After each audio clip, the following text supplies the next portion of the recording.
চট্টগ্রামের সাতকানিয়া কেরানীহাটে কাপড় চোদার দোকানে অভিযান চালিয়ে ৫ প্রতিষ্ঠানকে জরিমানা করেছে ভ্রাম্যমাণ আদালত।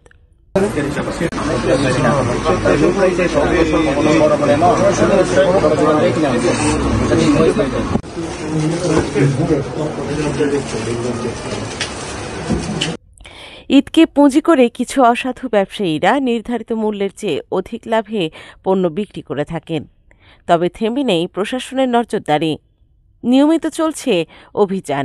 ১২ মার্চ বুধবার বিকেলে চট্টগ্রামের সাতকানিয়া উপজেলার কেরানীহাট এলাকায় নিয়মিত বাজার মনিটরিং এর অংশ হিসেবে মোবাইল কোর্ট পরিচালনা করেন উপজেলা নির্বাহী অফিসার ও এক্সিকিউটিভ ম্যাজিস্ট্রেট মিল্টন বিশ্বাস।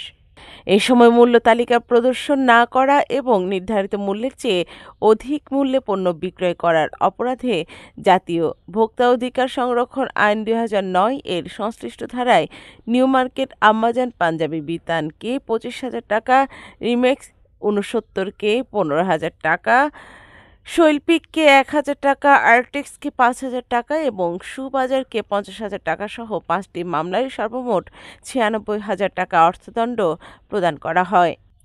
উপজেলা সহকারী কমিশনার ভূমি ফারিস্তা করিম, উপজেলা মৎস্য অফিসার জাকিয়া আবেদিন সহ ইলেকট্রনিক মিডিয়া ও প্রিন্ট মিডিয়ার সাংবাদিকরা এই সময় উপস্থিত ছিলেন। উপজেলা নির্বাহী অফিসার ও এক্সিকিউটিভ ম্যাজিস্ট্রেট মিল্টন বিশ্বাস বলেন, যাতে ক্রেতারা সুলভ মূল্যে এই পবিত্র মাহে রমজান উপলক্ষে পণ্য সামগ্রী থেকে শুরু করে কাপড়, জুতা, অন্যান্য নিত্য প্রয়োজনীয় ব্যবহার্য জিনিস যাতে সুলভ মূল্যে কিনতে পারে, এজন্য উনি ব্যবসায়ীদের সাথে সভা করে সেখানে ক্লিয়ার ইনস্ট্রাকশন দিয়েছে।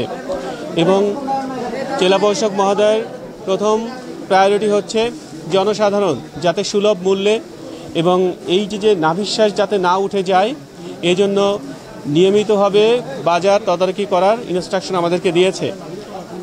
তো সেই প্রেক্ষিতে আমার সাতকানিয়ার সম্মানিত এসি ল্যান্ড এবং এক্সিকিউটিভ ম্যাজিস্ট্রেট নিয়মিতভাবে বাজার মনিটরিং করছে এবং প্রত্যেক দিন বাজার মনিটরিং করছে, আপনারা সেটাও দেখেছেন। তো আজকে আমরা একটি কম্বাইন্ড এফোর্ট দিয়ে, অর্থাৎ আমাদের উপজেলা মৎস্য অফিসার রয়েছে এবং অন্যান্য ডিপার্টমেন্ট রয়েছে, ইলেকট্রনিক প্রিন্ট মিডিয়ার যে কর্মীগণ রয়েছে, তো সবার সাথে সম্মিলিতভাবে আজকে আমরা একটা অভিযান পরিচালনা করেছি।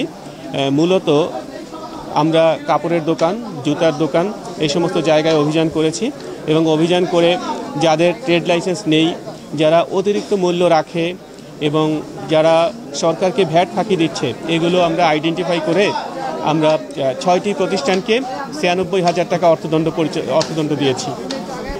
মিজানুর রহমান রুবেল, চট্টগ্রাম, সাতকানিয়া।